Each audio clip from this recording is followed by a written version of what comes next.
All right, we are recording. I will cut this part out. All right, people, welcome to the first episode of Black Afterthoughts. I am Taylor. I'm Marcus. Okay, well, it's your boy EJ. All right. Now that we've done introductions and everybody seems to know everybody, it is what it is. We're going to go ahead into our first topic, which is the 50 Cent Lil Wayne conversation that happened on Young Money Radio. We'll kind of let the rest of the crew watch the video and we'll kind of tell our thoughts about it. Just give me just 1 second. I'm going to pull this up. Let me get it full screen. I got this.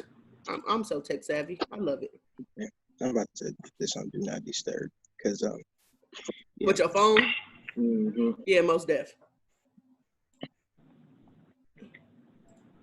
That I have my next guest who done went diamond. Can y'all see that? Sold water, acting in movies, Yeah, I see it. TV shows, Can you hear it? motherfucker do everything. Yeah, I hear it. Let's welcome to Young Money Radio 50, man. How you doing? It's my bro, man. How you doing? I gotta be here or I didn't make it. I gotta be here. Hey, how you feel?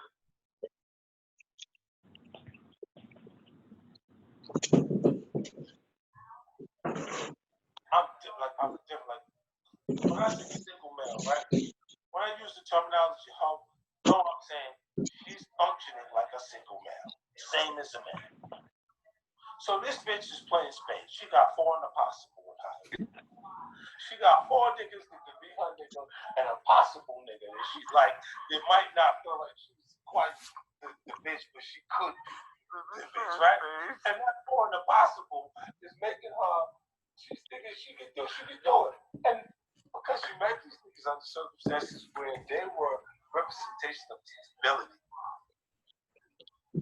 When you look at her and she looks like me and you, Wayne, she looks like niggas look at her and they go, yo, she's supposed to get that. Look at me. I'm doing it. I got a motherfucking Ferrari. This is not the shit that the nigga have when he just got on. That's the shit you got when you doing it. You better get in fast while I'm with it. You see what I'm saying? Like, look at this shit still alive. That energy is real. And then when they look, they see shit that's foreign to them. Like they met me, the girl, she comes from, her background is so different from theirs that he's like, what? So tell me how it was. Like, and it's so different that you pull up at her crib and they got the Ferraris there. They already got the shit there. You're like, what the fuck? Oh, okay. Okay, so now the Ferrari don't mean nothing. The shit that meant everything a minute ago doesn't mean anything. Because you like, they got everything. They got it. They already had it. So you're like, okay, cool. Now you look at her different. But guess what she wanted? She wanted the same thing the girl that looked like us wanted, instability. She wanted the same thing. It's just her circumstances made it feel like she wasn't conscious of it because she already had it. You see what I'm saying? And I look and I go, yo, this is why they get mad, they get angry. You see a lot of sisters, they go, oh, you fuck with this kind of girl or that kind of girl. That shit is exotic. Stupid. That shit look a lot different from the shit that you see in the neighborhood all the time. It looks like that shit look like it came off a boat, man. You don't like that, motherfucker? You don't like that? Oh, goddamn, what's the matter with you? This shit feels like something foreign. It feels like something that you can't just get. So in some kind of ways, it is interesting to explore. You know what I'm saying? But they get mad, they get angry. How did you end up with this motherfucker on this guy? I'm like, huh? For real. They get real. I just look at it like, oh, look at this angry. And then my instincts always makes me defensive. So I go, look at this angry black motherfucker. Get the fuck out of here. Trying to fuck up the whole vibe. You understand what I'm saying to you? Because you're going, no, I know what the fuck you doing, bitch. And then you go, and it's not even that's the real thing. But it's the way instinctively how you feel because the person is got defensive. You're defensive. Yeah. It's a defense mechanism. Look, you go to the neighborhood right now. You say, yo, what's up? Nigga, look up. All right. I don't really want to hear her take, but she's the only one that had the rest of the video. So, based off what you've seen, how you feel? Well, What do you think?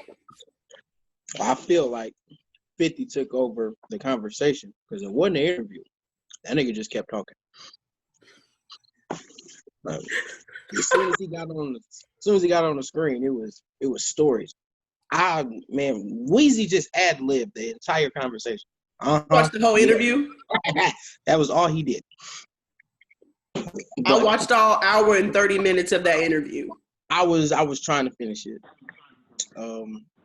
And I can say this, I didn't even get to that part. Wow. I got it, yeah. It's a tough conversation.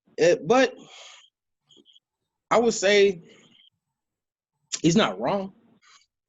Basically, everything that he was going off of was his own experience. I necessarily don't disagree with him.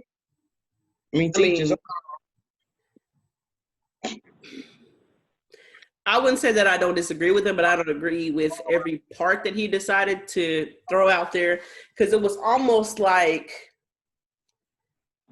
with Black women, like he said, that we get upset, we get mad, and we say stuff about when Black men go for like the exotic female. Normally in those cases, they go for the exotic female and they bash Black women. This is also coming from a man who has a Black baby mama who he shits on regularly. I don't think he's with the baby mama. No, I understand that, but I'm just saying every chance he gets, he shits on her. Maybe it's for actions, maybe it's because I know at one point he was saying that she pretty much she did too much. She expected too much. Like if we continue with more of the interview, it was like when he came up, he asked her, what does she want? And she was like, I don't want to do anything. So she pretty much wanted to reap the benefits of his success. And that bothered him, which I completely understand because that's not okay. Mm-hmm. Like if I got to get mine, you need to be getting yours too. Whether I help you get yours or you get yours on your own. Right. And it made it, in a sense, seem like Black women ain't it to me. Like it's a prize to be with an exotic woman per se. Like when he gave the Ferrari analogy, it's like we have our own shit, and it's like, well, damn, me having my shit don't mean nothing. But you and this exotic woman, y'all both want the same thing, but y'all come from two different backgrounds to where how she wants it to look is a little bit different, and in a sense, he may not have to do as much to give her that stability. He don't have to deal with the extra that comes with establishing that stability. Yeah. So that's why I was like, I agree in some cases having an exotic woman or having something that's foreign, it's kind of a big deal. In some ways, it makes it seem like, oh, I came up because I got a foreign. I got some stuff that regular niggas in the hood don't got. But that's just my take on it. Caleb. I think, first of all, I can barely hear it, but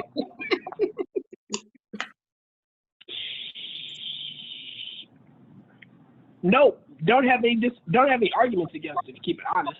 I mean, the only thing, like back to what you're saying, is you don't have to step on somebody to pick up somebody else. Right. But no, I completely understand if all you know is Black women, of course it's a sense of home, but at the same time, it's like, I can't knock you, you go search for something else. But to keep another weird perspective, listening to both of these people talk is just not, you got to take all this with a grain of salt, because on the same podcast, Lil Wayne will talk about how there's no police brutality or there's no police discrimination. Right. Because of his personal experiences. So, I mean, you got to take all this with a grain of salt. Mm-hmm. Right. I mean, he talked about that in the interview. Well, 50 was kind of agreeing with him about the no police brutality thing because he had one good encounter with one good cop who he has one good relationship with. You know, I feel like that should not define the overall picture, because when there's one bad apple in the bunch, we throw the whole bunch away. Or like they say that black people are thugs and we're savages and we're this and we're that. And that's that one encounter that they've had with that one person, you know, but it's been blanketed to everybody. And on the flip sense, he's doing that blanket mentality with the one good cop. Can you hear me? I hear you. I just heard you again. Oh, she was just breaking down. Can you hear me? Yeah.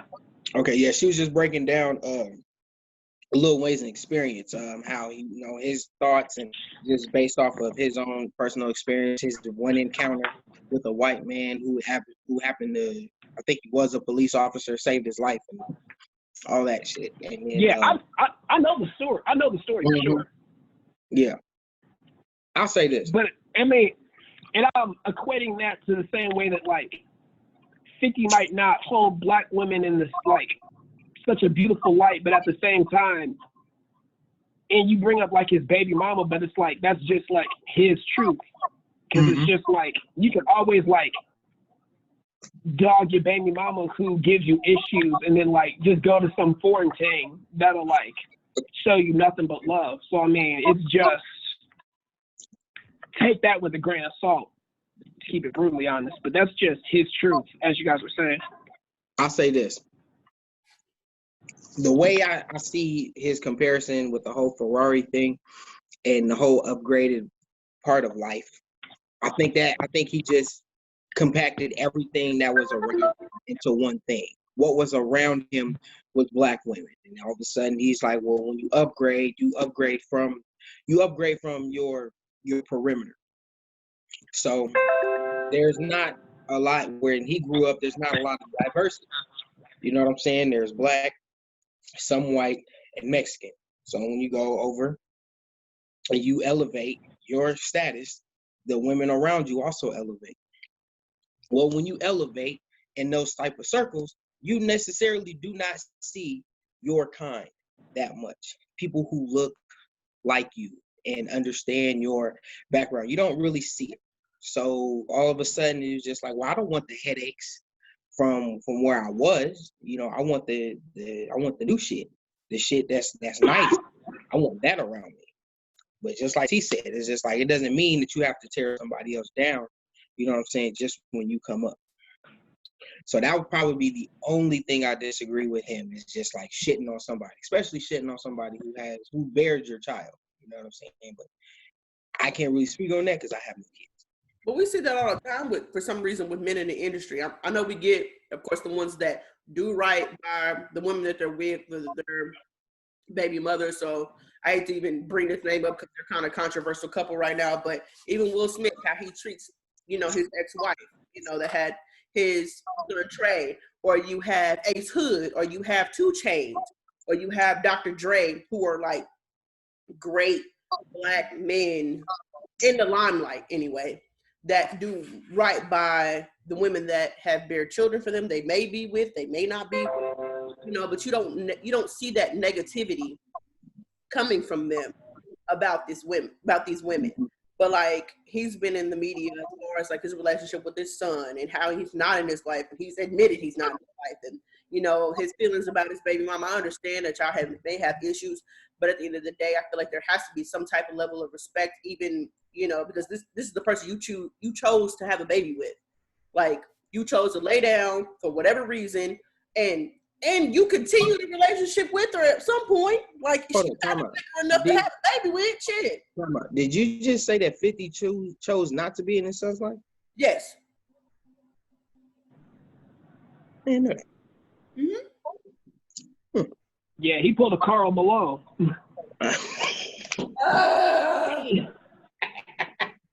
Carl, he chose not to. Like, his son is in the media all the time, and he dismisses his father every time.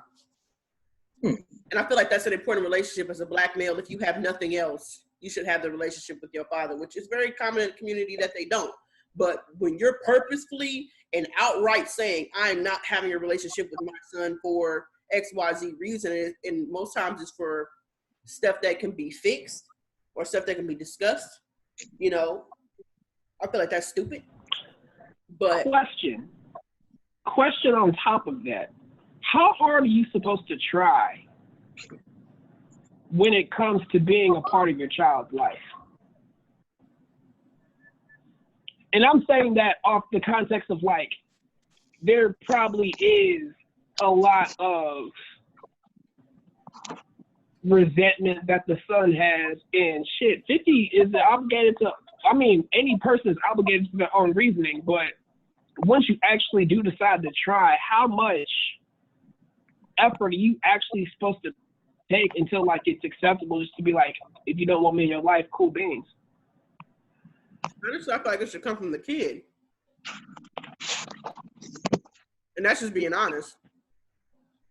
LOL. I mean, that's just me. But I'm thinking the woman can use your child as a pawn all she wants. But there's going to come a point in time where that child is going to want some answers. Mm-hmm. Especially if they have access to you. You know, he's a celebrity. Like, you can't not find him. And I just feel like if he decided to say, I don't want you in my life because you weren't there for me growing up. I don't like the way you treated my mom. I don't like the way you treated me. You know, you had opportunities in the past to fix stuff with me and you've chosen not to. At that point, the kid is outright saying he don't want nothing to do with you. Mm. But yeah, there's also been times in his life, I'm sure, that 50 caught up in fame. He ain't looking for his kid. Or baby mama just being a bitch and say, well, since you don't want to be with me, you can't have a kid. You know, bitches do this. Hate to use that word, but they do. So it could be a combination of things that we're dealing with, and I completely understand that.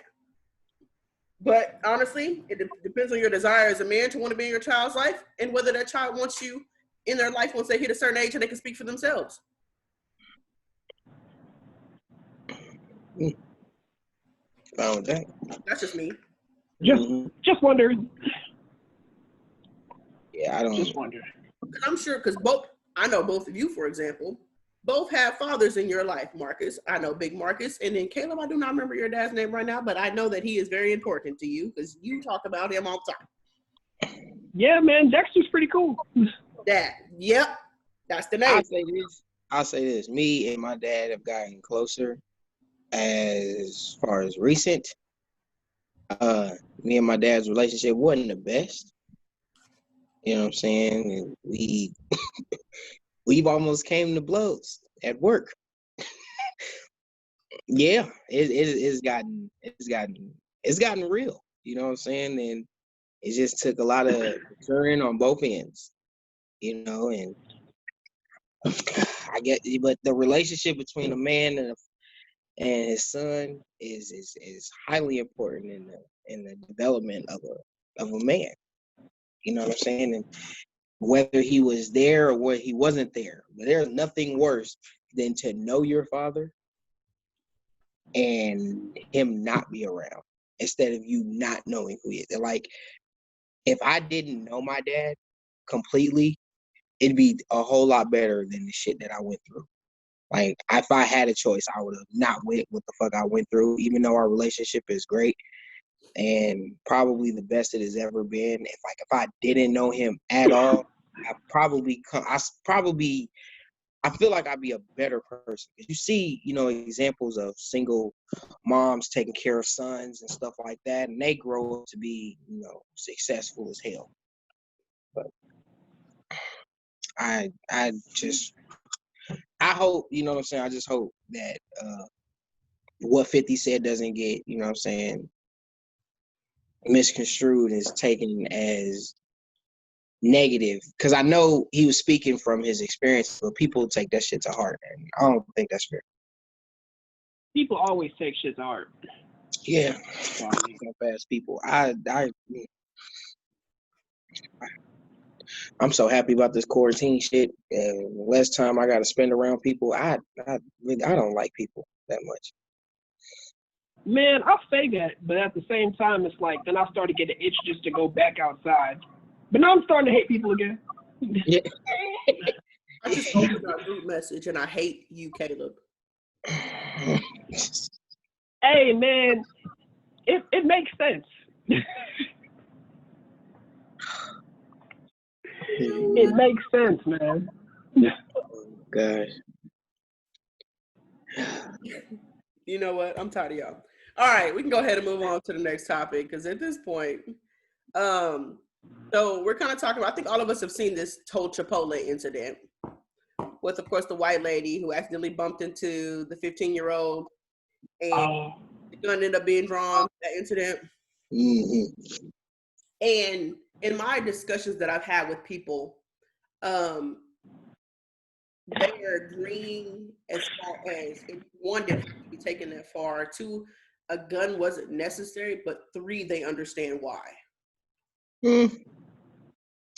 Thoughts? Because at this point, we've seen it. Overview for our audience that hasn't seen it. I'd say this. I thought the gun was absolutely necessary. You know, black moms, like, you bumped to my kid, you need to apologize. You know, white lady pretty much, in a certain sense to me, and taking whatever the black lady had to say. May not agree with it, pretty much took it. Of course, the kids calling her racist, they calling her Karens and all kinds of shit. You know, black lady talks crazy to her husband. You know, they go to get in the vehicle. White lady does apologize in the vehicle, saying, I understand, I love you all. I get what's going on in the culture right now. Black lady, not letting it go, the mom, I'm meaning, walks behind their van. And I don't know if she hit the van or kicked the van or what, because they were backing out of the space. She hit the van, like she banged on the van. That's what I thought. Mm-hmm. And then the white lady, the husband parks the van, you know, white lady hops out with the gun, tells them to back the fuck up. Well, no, what ended up happening was they were yelling at her. They were very combative with the said white woman, and then she felt in fear of her life because she was being bombarded when they were wrong. You know, they were with the gun into the loud noise in the back of her van. I don't disagree with that at all, because if anybody comes out with a loud bang from anything, and it ain't the 4th of July, I was just like, yeah, it's going to cause concern. And you're going for, and I'm pretty sure it was for the safety of her family. It's just like, you hit my car. I don't know what you hit my car with. You know what I'm saying? You're fishing for a racist moment. You know what I'm saying? And plus, you want to be in the conversation, like you want to experience everything that people choose not to be a part of. You know what I'm saying? And you want that moment. So no, I don't think what was wrong was the aftermath. The fact that they got fired from their jobs and they got arrested. And that was the wrong. What is it? It's a misdemeanor assault charge or something. It's possibly an aggravated assault. I thought it was a felony. Yeah. Yeah. So like that part I disagree with, like, wholeheartedly, is because they jumped to conclusions. First off, they only took a snippet of that video. And everybody knows, and we as black people know, one snippet can change the whole perspective of anything. So the simple fact that this one was fishing and then used it to her advantage to wrong somebody who wasn't even a part of the problem. The problem is racism. The problem is systematic racism. And then the fact that you're fishing just because of an accident. That's what I disagree with. And that is the type of shit that gives those racist people leverage on us, talking about, you know what I'm saying? You guys are wrong. You guys are loud. You guys are belligerent. You guys are asking for all these issues. And that is simply not the case. Caleb? I slightly disagree with that. I don't believe it's an accident. If it's an accident, you call your accident out. That's force of habit. That's not even conscious. You call your accident out. And then, but I do agree with, they were in, between the climate that we're in, the moment, they they emphasized on that moment so hard. They were ready for that. Mm-hmm. They were ready to find a white person to call a Karen. Yeah. They went, and especially not saying that their apology was an apology, but like, if you want an apology, you have to like stop to let somebody talk. All you heard was a whole bunch of, not even slurs, but just a whole bunch of combativeness out of her that wasn't, I'm not going to say not deserved, but she took it way too far. She took it way too far when the camera was already out. She took it way too far when you keep yelling, and of course she took it way too far when you bang on somebody else's shit. So, I mean, I remember talking to my pops about it. I explained to him, and I completely agree with him. The charges going to get dropped. The charges should get dropped because there's no such thing as, oh, I can have a gun, but I can't use it. Right. For my protection. And that's what I was trying to jump into before. Sorry for trying to cut you off, but it's just a thing of like, this isn't a loud bang with context and you backing up in your driveway and you run over the trash can. This is a bang like, you know the situation and someone's banging on your back window. Like, yeah, something's got to give.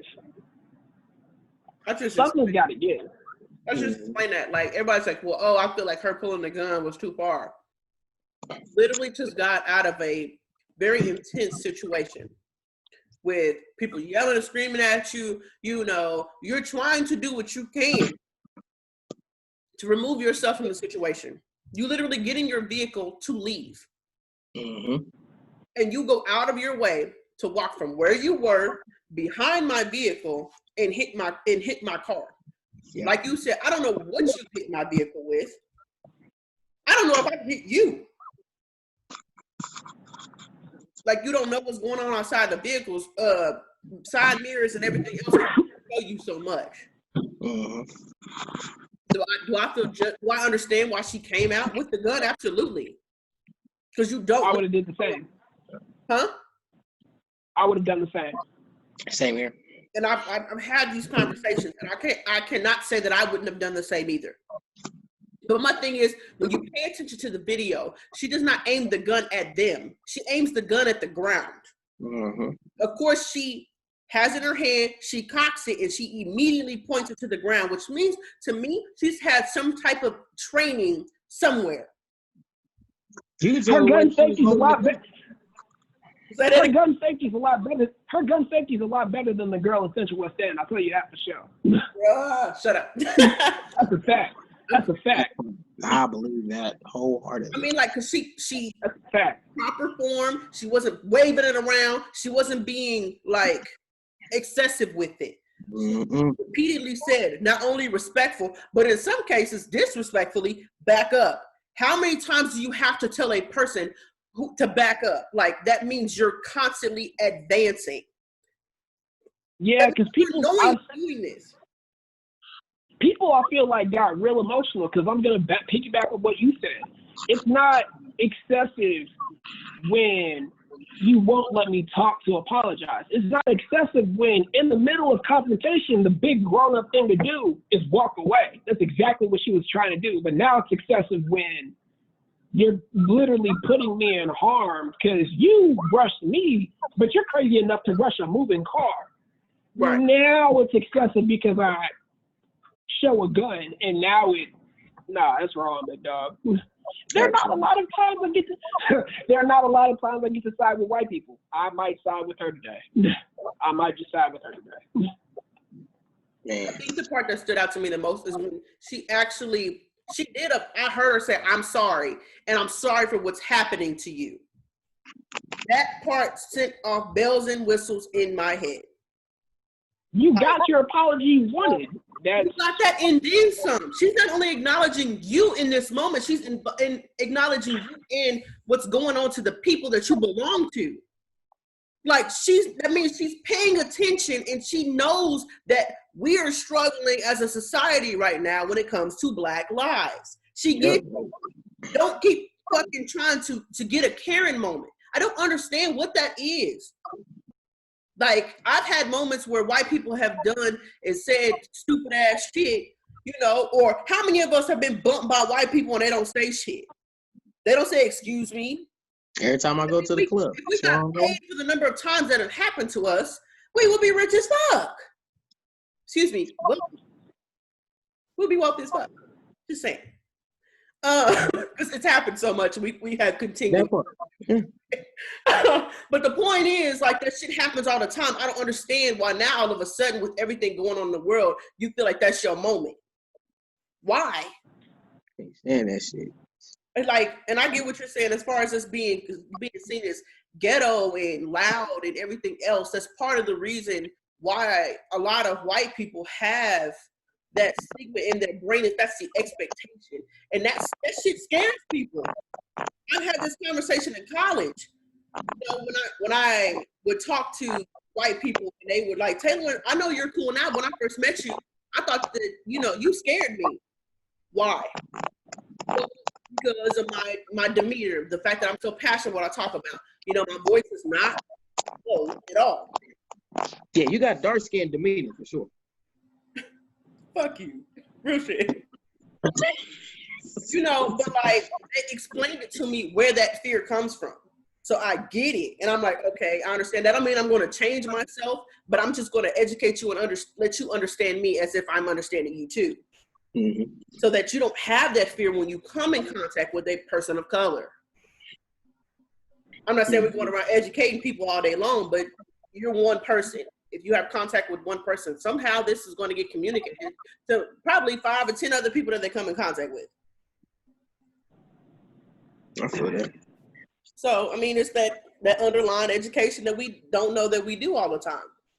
But no, but you will be educated after a conversation with myself or Taylor, and I'm pretty sure Caleb. You know what I'm saying? It's just like the more that you talk to me, you know what I'm saying, you're going to come across like some useful knowledge. Like we are all very, you know what I'm saying, knowledgeable, helpful individuals here, and then we don't want, you know what I'm saying, that stigma of belligerent, ignorant Black people. You know what I'm saying? We have moments just like everybody else. You know what I'm saying? We got ratchet people in our family, and the white people, they got rednecks in theirs. You know what I'm saying? Yeah, so shoot. Real shit. Ooh. You see my grandma? Come on now. Come there. You see Jane? We're not gonna go there. Okay? I'm trying to be good here. Okay? It's the first episode of our new podcast. I'm not trying to go there yet. Don't do my grandma. Yeah, I ain't. Thanks. Moving on. All right. So we've spoke our piece about the Karen moment. Anybody have any final thoughts? That was not a Karen moment. That was a nigga moment with a white person. Yep. Ratchetness and struggle ponytails. I hate it.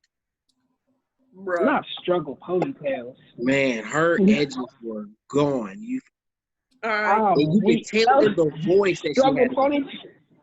Not you can tell by the voice she had. The voice said, Marcus. Whatever. You talking Five Below thong flip flops. Okay. It was all struggle ponytail. Now, bro, she got one bantu knot. Shut up. Shut up. Oh my God. Split ends and bad choices. Fucking weak. Whatever. All right. Moving on. Marcus, you prepared for the underrated thought? No. I hope so. Yeah, I think I can. I've done my homework to put this together and make everyone be prepared. Nah, I got one. Don't worry about it. All right.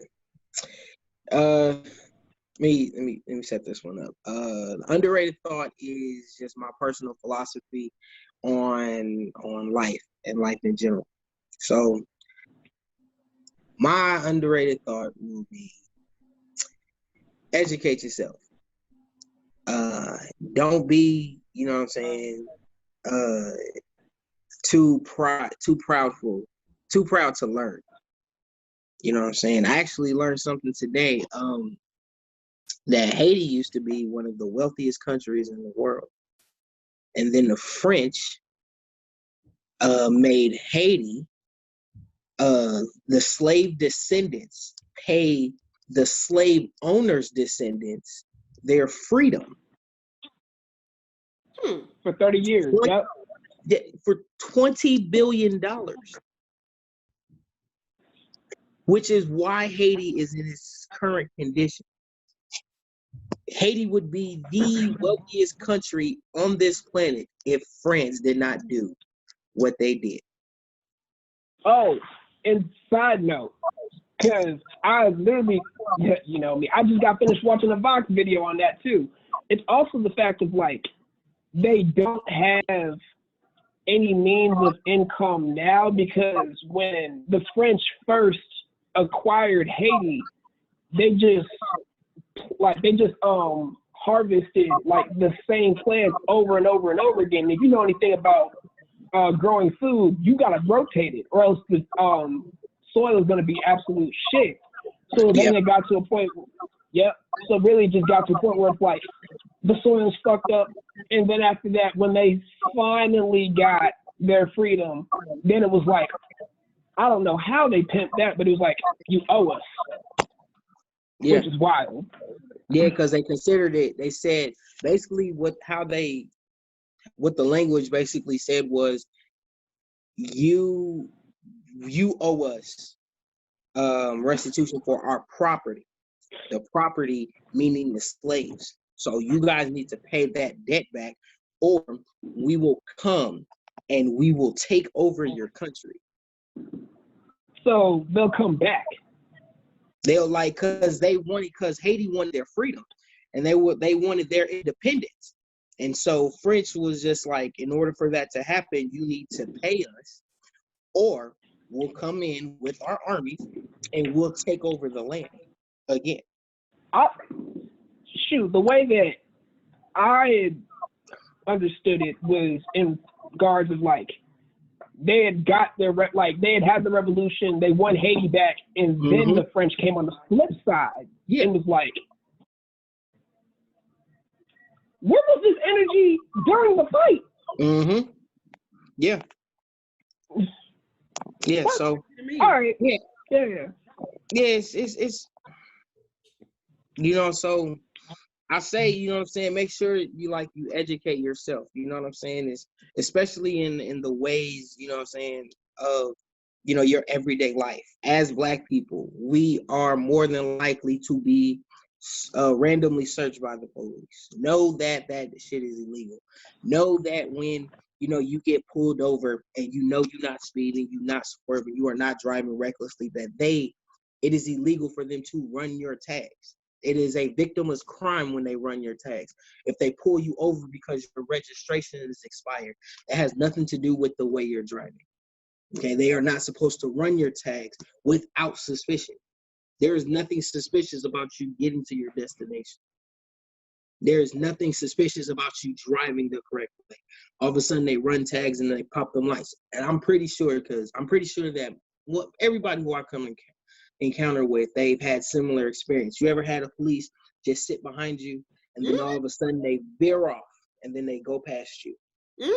They just ran your tags, and we know that. Now you guys know that shit is illegal. Ask for badge numbers. Ask if I just had an encounter. Yeah.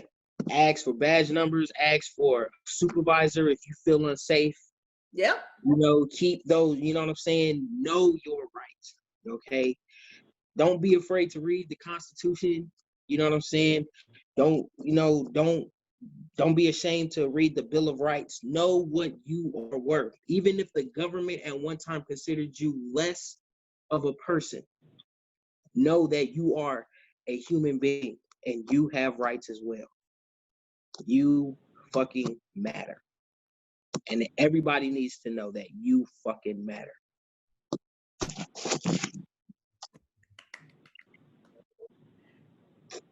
Marcus is going to do his underrated moment. I did. Podcast. Every podcast. So that means Marcus will be prepared every podcast. I was prepared. I was always prepared. Barely. Don't go light skin on me. So the last segment that we have is called Talk Your Shit. So it's the opportunity to discuss anything that you find relevant or you feel strongly about that wasn't a topic today. I'll start. There was this one thing that I saw on Facebook, and I don't know why I commented because I ended up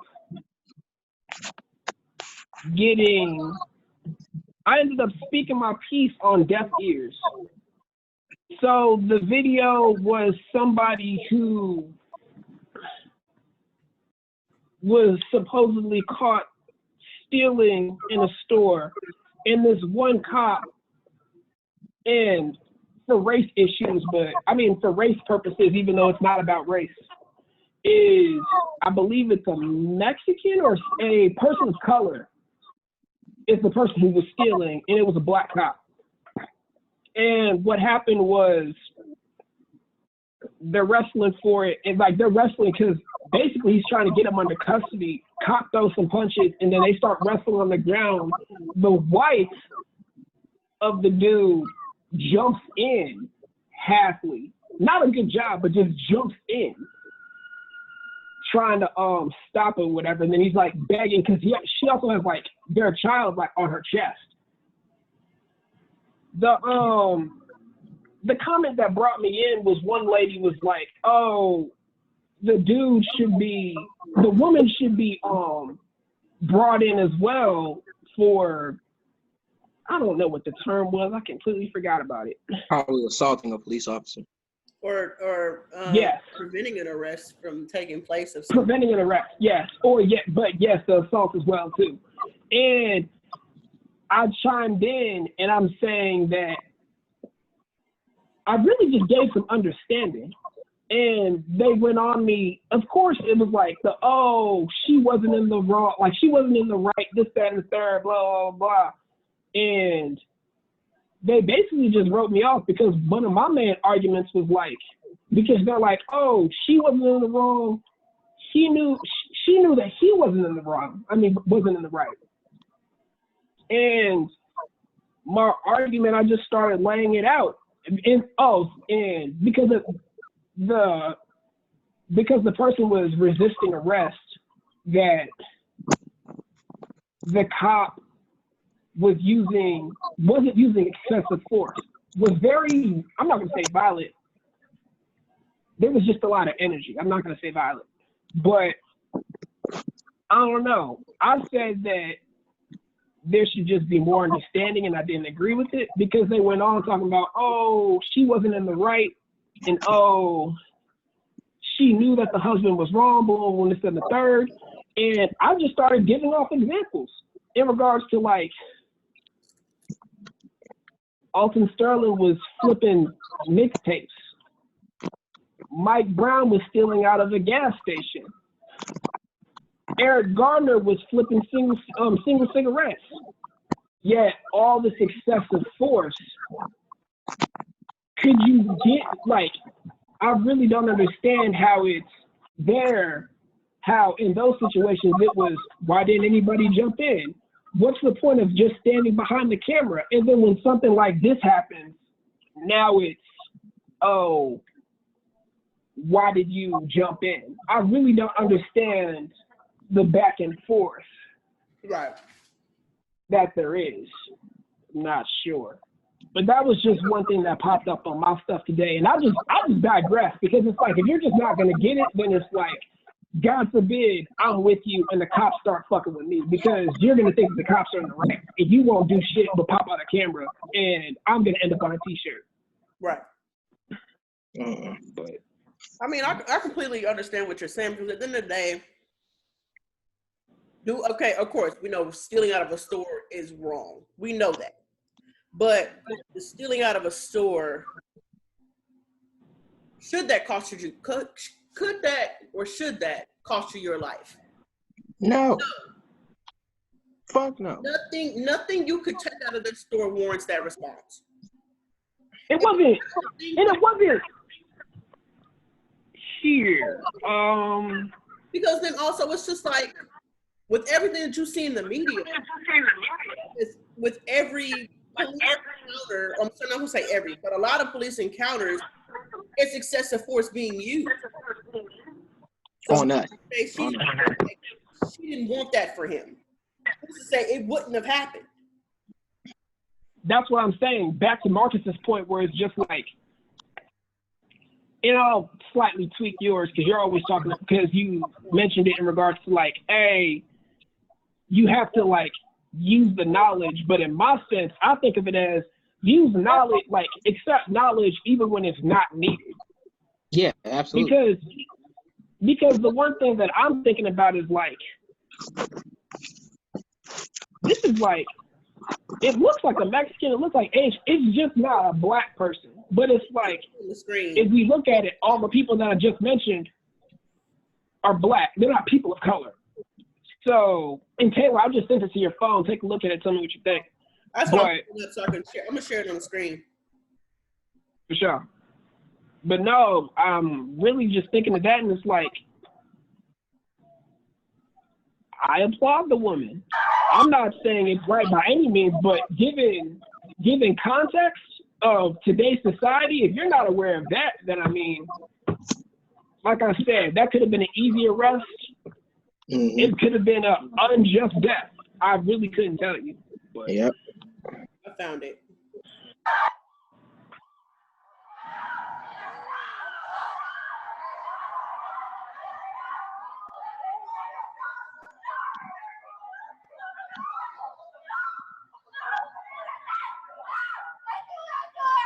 Baby. I'm sorry. Black Lives Matter. I'm so sorry. I'm so sorry. Move the baby. Move the baby.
Don't take the baby that close. You don't have nobody you can call, no family? Call your family. Spanish, she's Spanish. Family. Me iban a cerrar. Y quitamos por una mandarina. Y mi esposo le dijo al señor que ya íbamos a pagar. No sacó de allá. Y mi esposo le dijo.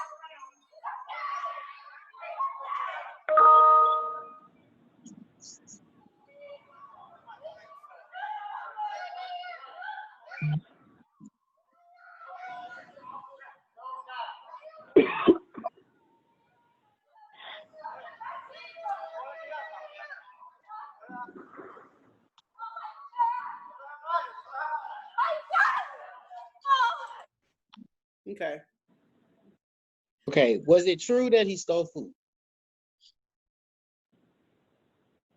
Okay, let's say he did. Again, I wasn't there. The video only pops off after the fact. I couldn't tell you fact or not.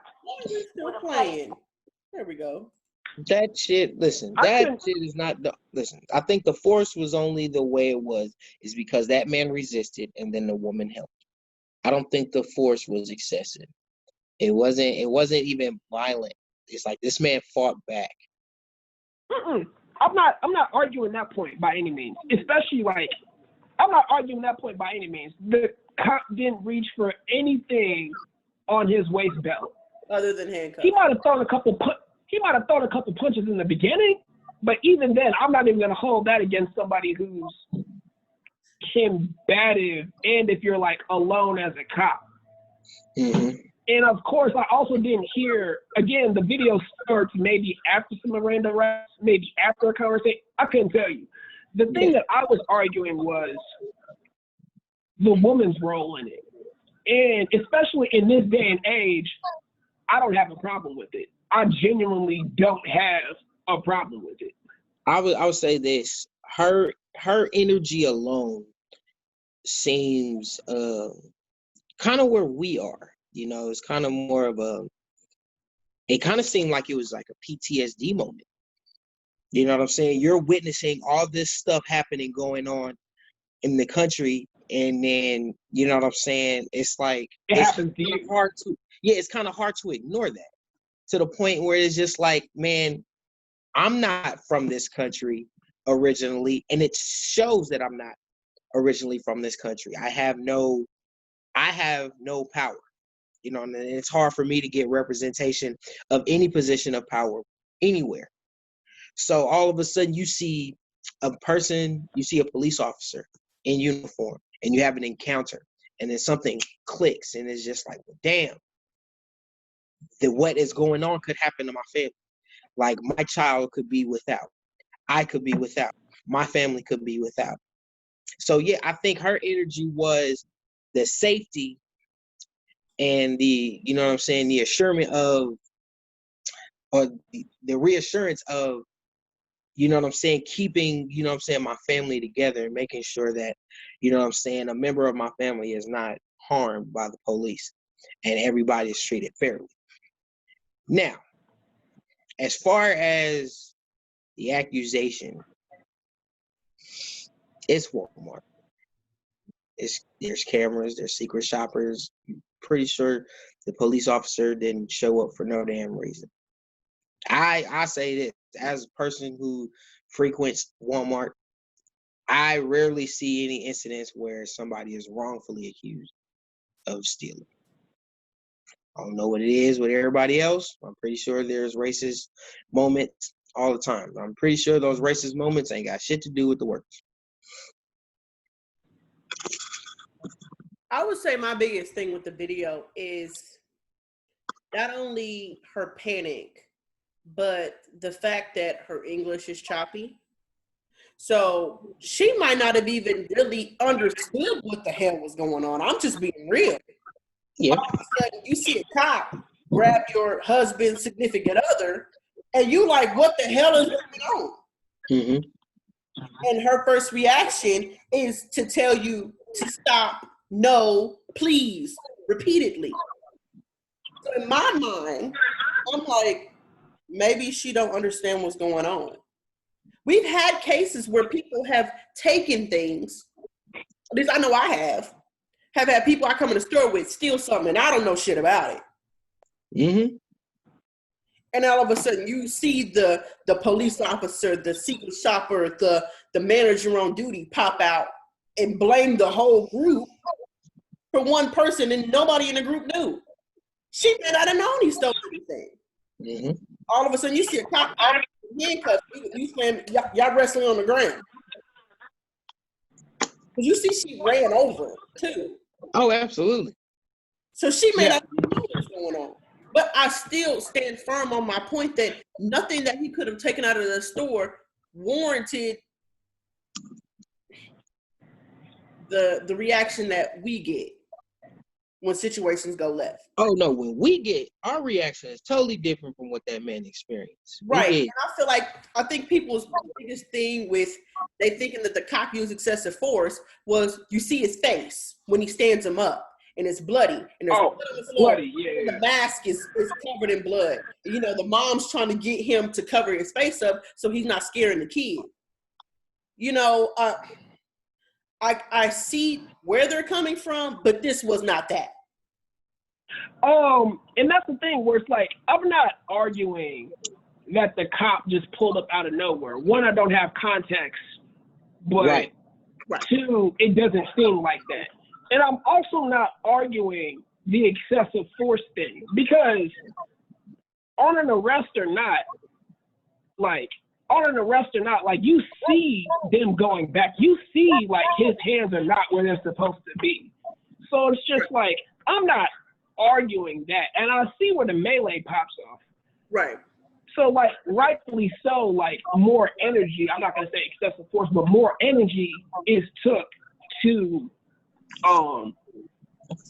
get the assailant. But the only thing that I was arguing was, like, her comment in regards to, like, oh, you're helping this person. And it's just like, you're helping this person, like, not get arrested. And in my eye, like I said, given where we are, like, given, like, where society is right now, looking on hindsight, and the fact that, like, in the moment, like, this person pulled up out of nowhere and is trying to take my significant other's freedom, or even my friend's freedom, off some stuff that, like, again, you're also blind to the situation, but no, I don't.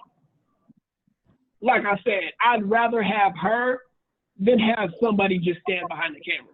Oh, I love her energy. Her energy is what all of our energy should be when we see somebody getting arrested, whether or not they are right or wrong or indifferent, whatever. It's just like, no, we need to act like that, because this behind the camera shit, this world star society is what's killing us, like, for real.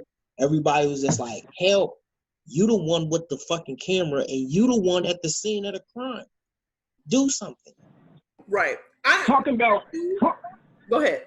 I'm gonna make it quick. Talking about help. Who you gonna call? The people are already there. They're the like, how you gonna call 911 on the people? That part. So yeah. And I think everybody's role, and y'all may not agree with me. Everybody's role is beneficial. Those who act and those who record, because even though it may be a situation where we act, other people come into the equation, they just see the action. They don't see what's led up to this point. That's what that video showed. So I'm not saying that you're supposed to sit here and let somebody get beat the fuck up, get killed by police, whatever the case may be. Of course you act. Absolutely. But there's somebody somewhere in this fucking crowd, because action always draws a crowd, that should be recording this shit from beginning to end. Especially Black people. We're quick to pull out a phone and snap or go live or do something. Somebody's recording somewhere. People should need to understand that recording person does not have to be you. That part. Now, there doesn't need to be 10 cameras. Thank you. Okay, now to add my segment to this, talk my shit, and it's actually kind of coincides with what we're talking about.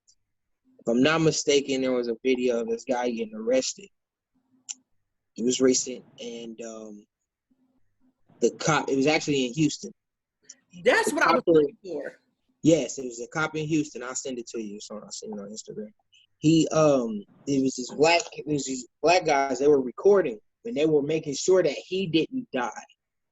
They don't know what the situation was, but he ended up helping the police officer arrest the guy, but also help the guy getting arrested make sure that his life was still intact. Like he said, he was like, man, stay off his neck. You know what I'm saying? We're making sure nothing. He's like, I don't want nothing to happen to you, bro. I just want you to be safe. You know what I'm saying? So one of the guys, he was just like, bro, stop resisting. Don't do nothing. Just show them your hand so they can handcuff you. That way you can go home. So one of the civilians had pulled the guy's hand from under his stomach so he can help him. So he can help the cops put the handcuffs on and all that set. And then they set the guy up after it. And then that's when the video cut out. Yeah. And then I was like, I don't know how to feel about it, because I don't know if they were helping the police officers or if they were helping the man. But the more I talk about it, it felt like they were doing both. It's like, we understand your job, but we also understand the value of this man's life. Absolutely. I'm gonna see if I can find that one. That one's quick. And if you go on Instagram, it's on DL Hughley's page. Well, I was on. If you can find it, but to find the name of it. I feel like that energy is I think it's a good starting point, because I'm me personally, I'm not, you know what I'm saying, when it comes police brutality, I'm not really that passive. You know what I'm saying? Because the last people who are passive with us is the police. Now, don't get me wrong. Don't get me wrong. I've had great encounters with police. You know what I'm saying? Every time I get, arrested, or pulled over, I feel like, yeah, calm down. I've been arrested twice. You can't just start with that. You're not just going with that. Every time I've gotten pulled over, it has been mistakes on my part. Now, I've had some racist moments. I've had some dumbass moments too, to where I know they broke the law and to do what they did. But it was to end up getting me, in court and all that other shit. But there are times, when not all the cops, when there's times when the cops, they just like, listen, they want to go home just as bad as you do. Their life is dangerous. Their job requires a gun. So it means something. So. No, I mean, yeah. Go ahead. You good. My bad on that. Nope, can't get mad at that at all, because I do know one thing: cops do not digress by any means. I don't know if it's some ego thing. I don't know if it's the job, but no, cops don't digress for shit. It could be something simple, and they will, like I said, it could be something as simple as selling single CDs or single cigarettes or jaywalking, and they will push that shit to the motherfucking limit. So no, can't. It's sad to say, but at the same time, like, I don't know. It's just not every moment is a fuck 12 moment. Are they like? I don't know what the situation was, but no, I applaud those brothers for sure, because at least let him make it to the courtroom. Right. Because my biggest thing with that is the cop both of them literally, like, not jokingly, yes, help us. Mm-hmm. Like, they asked for their help. Right. He was like, that's why he was like, wait, don't have your knee on his neck. He's like, I don't. The cop literally showed my knee is on his back. Yeah. Where it was on his back. Like, he moved so they could see. Like, I feel like the cops exposed themselves so much to prove that this was not that. And trying to make a correct arrest. Right. And they were, it was to the point where dudes was hands-on with the cop. Do you see the dude that's being arrested constantly moving, trying to get out of it? Dudes is like, chill out. We just trying to get you from essentially point A to point B. That's it. And the cops let them de-escalate him. They made a citizen's arrest. Okay. Assisted, I guess, if you want to look at it like that. Partial cop, partial citizen. You can look at it like that, I guess. Mm-hmm. And yeah, have that conversation. Yeah, context, I couldn't tell you. He might have just killed 3 people. He might have just been jaywalking. I couldn't tell you, but no, I can't get mad. I'd rather that, like you said, like we said, I'd rather that than just popping out a video and somebody ended up on a t-shirt. Like we said before, it doesn't take 10 cameras. Some other people can help. Let's see if I can start this over. You can't screen share? I can't screen share on my phone.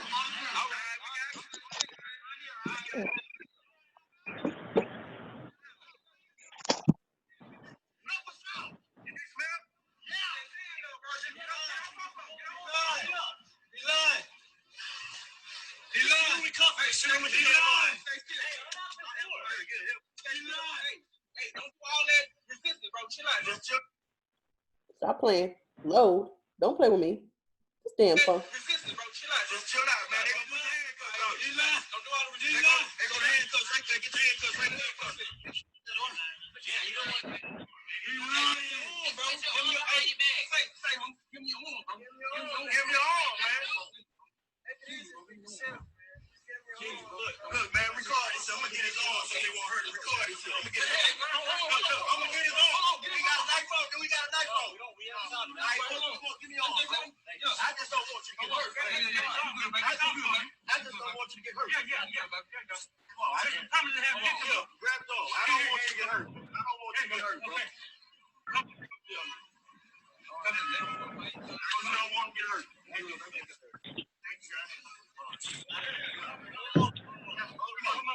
Come on.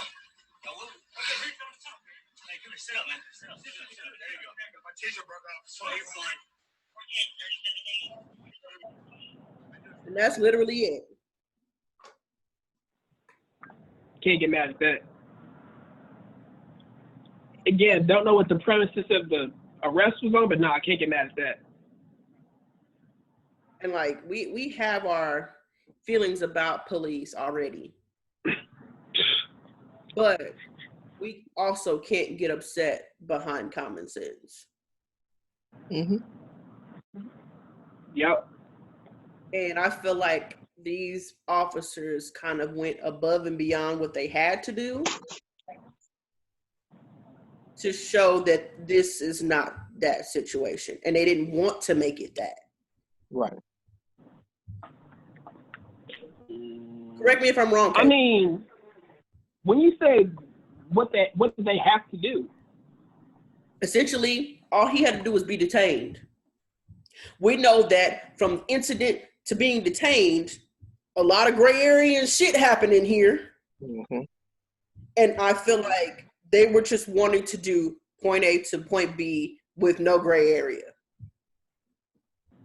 As much. Because you also have to think of, like, the cops are scared because of the possibility of said criminal, and the guy who is being detained is also in fear because of the criminalization within the police department. It's like everybody's committing crimes. You know what I'm saying? And everybody's in fear for their lives. You know what I'm saying? It is a stigma on policemen, and it's proof of it that, you know what I'm saying, they kill innocent blacks. You know what I'm saying? So what do you think they do with a guilty black person? I'm just not a big fan of that because we already know the lack of training on a police officer. But for you to say the cop is scared, I understand. Like, I'm not. I know, but that's absolute bullshit to me. I don't see how it is bullshit. We'll put it like this. The original blueprint for police officers, for the police in general, was to recapture slaves, to bring them back to the plantation. That is number one. Now, it has supposedly grown into something more progressive and to keep order within the land, the law of the land. The law states these are the do's and don'ts. Without this, there are consequences. Now, we've all seen movies about drug deals and sex trafficking and all this other shit. We see that there are dangerous people out there, not only in the movies, but in real life. There are terrorists, there are mass murderers, all that shit. So yes, the job itself requires ammunition and guns and all this other shit. So yes, when you're going into a situation, when somebody is if there's a crime being committed, you have to take in all factors, just as we as black people have to take in all factors that there are police out there who do not necessarily like us just based off of our appearance, which we have no control over. So yes, the stigma with black people is that we are belligerent, we are angry, and we are violent. But there's proof of that in our neighborhoods, in our own surroundings. We are not safe within our own surroundings because of that fear. It is like we have to worry about police. We have to worry about our own people because we as a people don't even want to see each other win.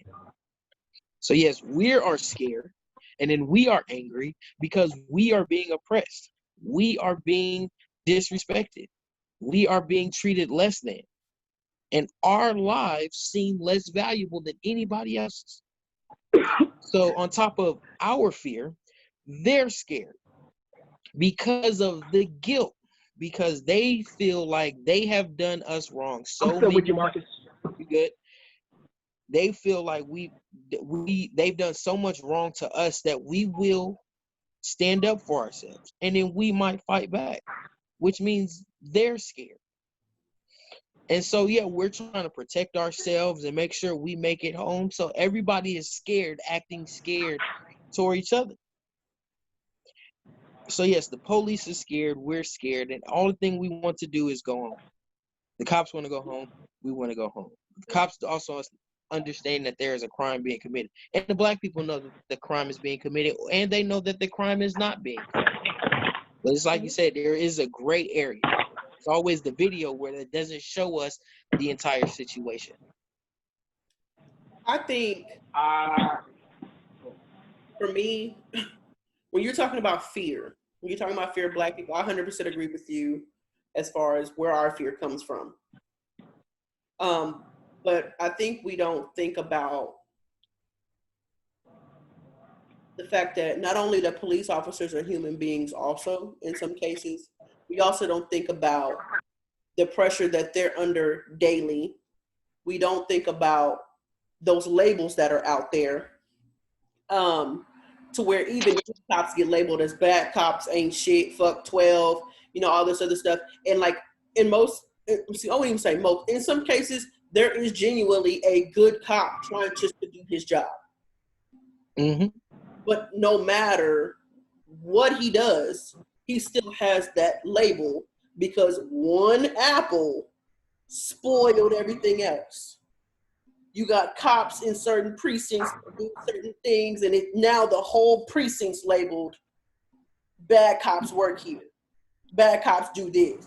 These cops use excessive force. These cops do X, Y, Z. So it's like you almost are in fear of doing your job, just so you don't end up on the front page being questioned, getting sent on administrative leave, being accused of doing something that you feel like you're just doing your job. So there is a fear there. Because it's just like, with any of us, if we were in their shoes and we're just trying to do simply what we've agreed to do under oath to protect and serve, you know how that goes. That could be said loosely, whatever the case. Put yourself in their position and see kind of what that feels like to constantly be accused or to question, or even put yourself in dangerous situations sometimes in order to do your job. Side note. I understand that comes with the job, but in some cases it don't have to be that. Side note, when a police officer goes on administrative paid leave, we actually pay for it.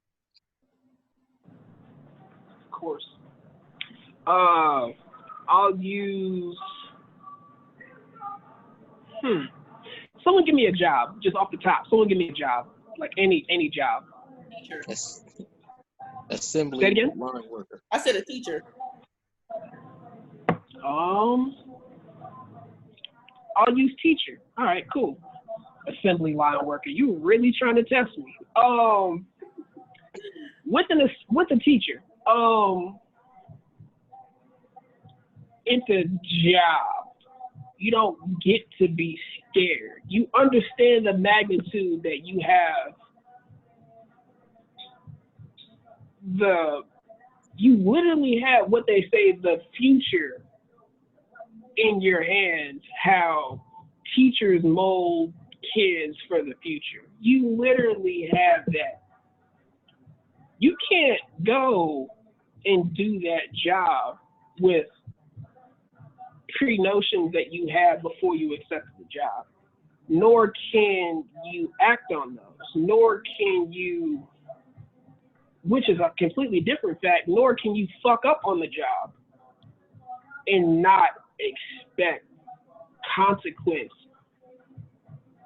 And when you get checked on it, your answer is, oh, I've always felt like this towards kids.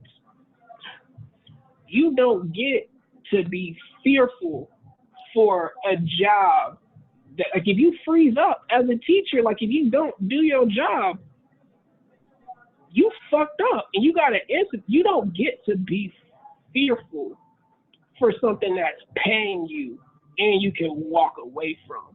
You don't get to be fearful from that.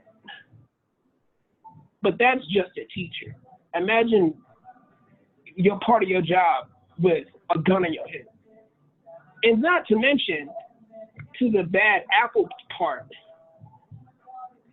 teachers check teachers slightly. And I say that more so in regards to like, you have evaluations, but I'm gonna say this. A teacher is not a good example. And I'm gonna say this. I'm gonna tell you why. It's because teachers, it's like drawing something with a template, or like tracing something and you have help. You know what I'm saying? Or coloring with borders. It's already there for you.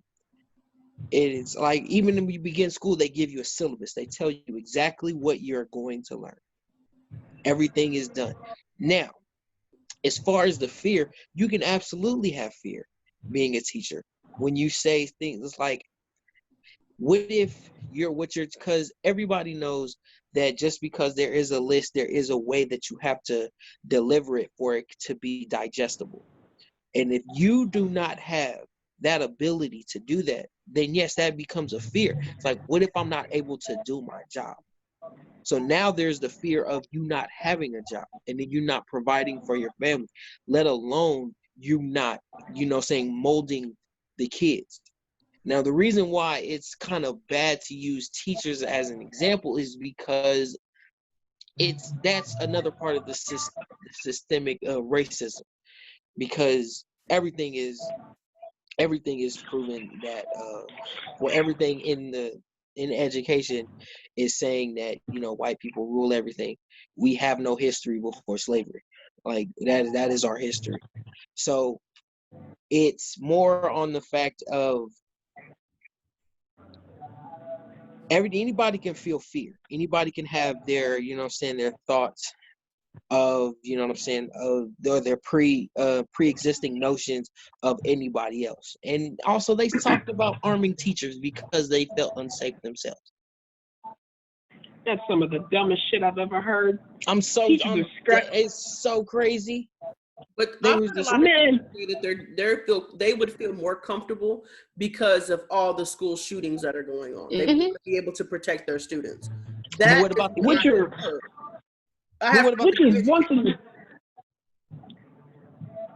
is once in a blue, because I've also seen, well, I know we've sidetracked to what I was saying before, but the only thing that I'll say on that is I saw one thing in regards to like the difference between white neighborhoods and black neighborhoods, and you could put that in any facet, just in regards to like the difference isn't more policing. The difference is better resources and more resources. Mm-hmm. I can bet money if there were better teachers, if there were better psychologists, and there was more money and more outlets for the kids, I can bet money that the last thing on your mind is for a teacher to pull up with a gun for class safety.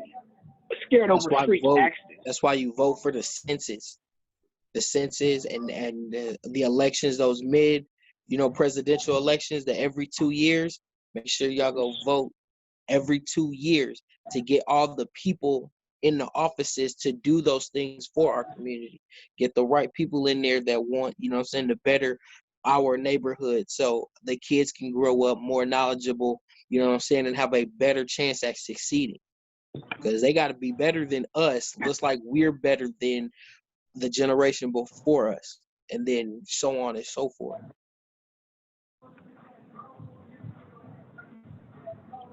Yeah, but I mean, back to that point that I was saying before, or for example, we can use a doctor. If something happens, you can't freeze on the job.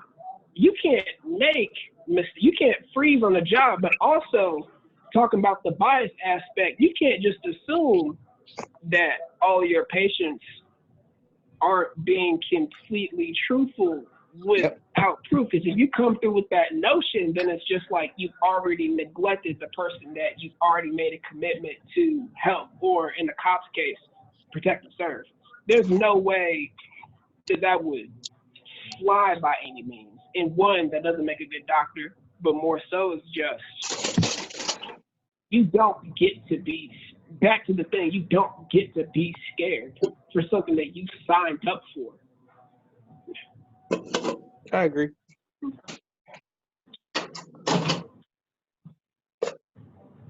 So yeah, the whole thing about cops being scared, I hear it, I see it way too much, but nah, it's bullshit in my eyes.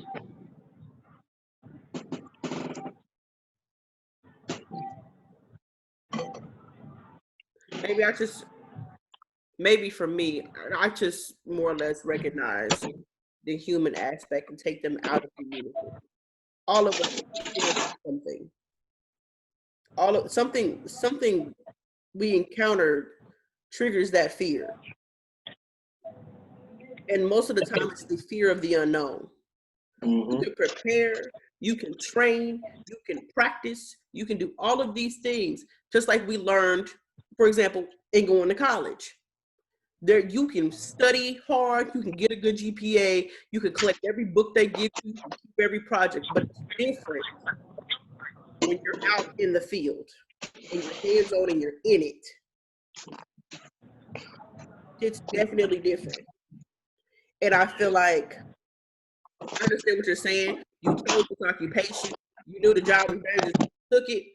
I get it. But we also have to understand that these are people in uniform. That is a doctor in uniform. That is a teacher in front of a class. These are people. And from what we know about the human mind and human interaction and human action, fear is a factor. So I think that recognize the fear. I want the police officers to recognize the fear, because that's why they go through gun training. They do they handcuff each other. They do the pepper spray. They do, practice in riot gear. They do all of these things so that it makes you not even second guess, but understand what you're about to inflict on another person when you decide to make that decision. They need to recognize fear, or we need to accept the cops' fear? No, the police officers need to acknowledge that fear is a factor more often. Like their fear, no, or the person's fear? Because they have to. What I'm saying is, for example, when police officers first get pepper spray or mace, okay, they literally put you on a mat, they put you on your knees, they have two people holding you on both sides, and they spray you for a number of seconds. They stop spraying, they let it burn so that you know what that feels like. You get maced, you get tased, you get all of those things through the academy so that you understand the pain that you're inflicting on a person. So obviously when you have a person that's being belligerent and you decide to pull out that mace, you know this person is being belligerent. You know this person's hiding emotions. You know this person may be scared. You know that there's numerous factors before you make that decision to go ahead and press that trigger down. Mm-hmm. So it makes you think. That's why those de-escalation techniques are in place. But they just need to be used more, to me. And understand that the people that they're detaining are not only criminals in your eyes, but they are people with active emotions who normally think of these emotions off the fly. Police officers, I hate to say it, do it too. Mm-hmm. They're human. They have these same emotions. They trying to go home just like you trying to go home. Right. They're not technically supposed to be here. And if there wasn't something going on, whether it be real or whether it be not, their presence should not be there. Mm-hmm. In a perfect world.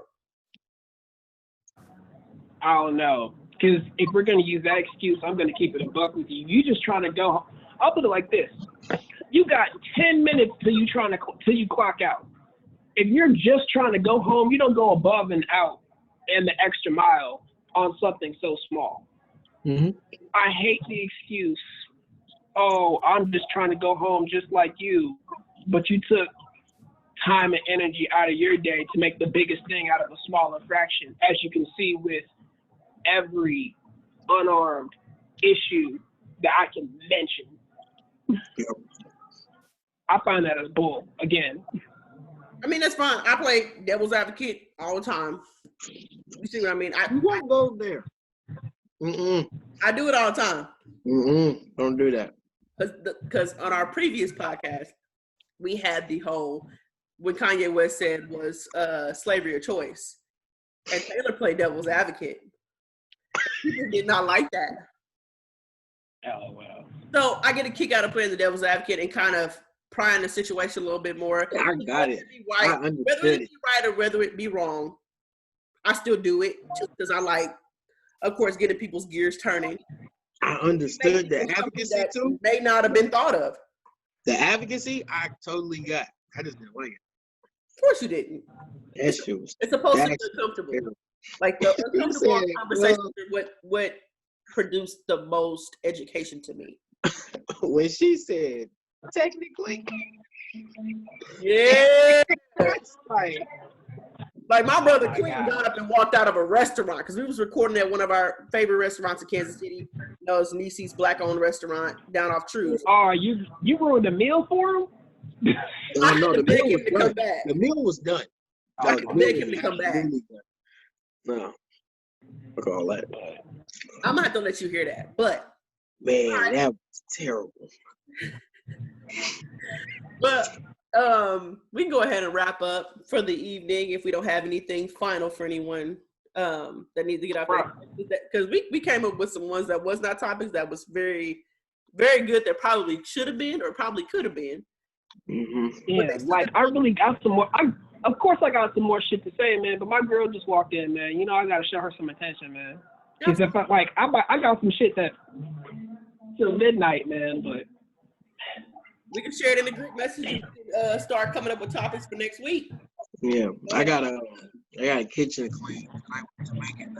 Where you decided you wanted to make oxtails and greens and stuff. Oxtails, I did rice and you said unpopular opinion, Marcus. I got you. I got you. The underrated moment. like Jamaican food. Underrated moment. Yeah, I got you, big dog. So, all right, well, we'll go ahead and wrap up. This is the first episode of Black Afterthoughts. I'm Taylor. Caleb. Marcus. I was yelling at Marcus to say his name. That's why I pointed on my screen. Marcus is at the bottom. Why does your microphone sound like that? What the hell wrong with your black ass Android phone?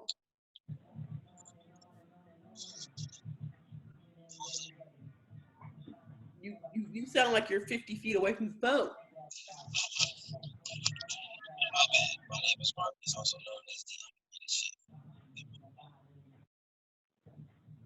You still sound like you talking like Anyways, all right, we're going to wrap it up. Have a good night. Get in with y'all on the group message.